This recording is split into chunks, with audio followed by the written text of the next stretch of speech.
वेद व्यास जी के पुत्र थे सुखदेव मुनि। वो भी तपस्या करके तमाम रिद्धि सिद्धि प्राप्त करके आए। पिता से कहा कि पिताजी मेरे पास बहुत शक्तियाँ हैं। तो वेद व्यास जी बस कराते हुए कहने लगे, अरे बेटा ये सब बेकार है, कोई काम में की नहीं है। जब तक आत्मा का ज्ञान नहीं होगा तुमको ये किसी काम में नहीं आएंगी। तब वो बड़े उदास हुए। तो उन्होंने कहा पिताजी कहाँ मिलेगा। तो उन्होंने के समय के तत्वदर्शी गुरु राजा जनक हैं, उनके पास जाओ।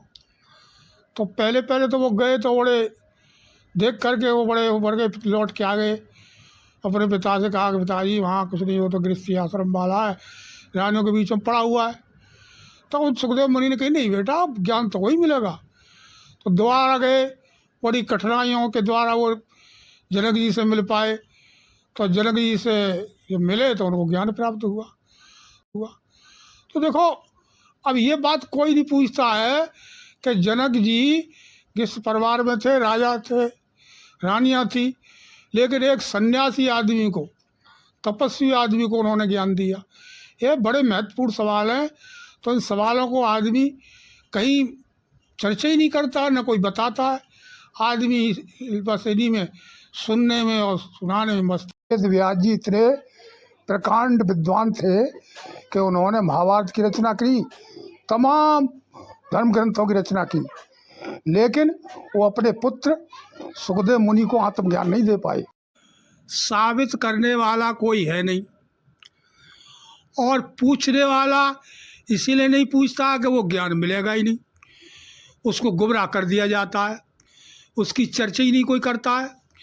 इसलिए मानव आज के समय में भटक गया है, और ज्ञान के बिना मानव का कल्याण नहीं होने वाला है।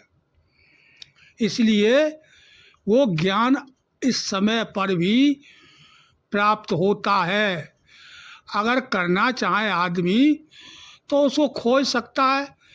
तत्वदर्शी महापुरुषों का जो अवतार होता है, काल में भी देखो रामानंद हुए तो रामानंद ने रविदास को ज्ञान दिया, जात के वो चमार थे। रामानंद जी ने कबीरदास जी को ज्ञान दिया, वो जात के मुसलमान थे। इसलिए ज्ञानियों का कहना है कि खोजोगे तो मिलेगा, दरवाज़ा खटखटाओगे तो खोल दिया जाएगा।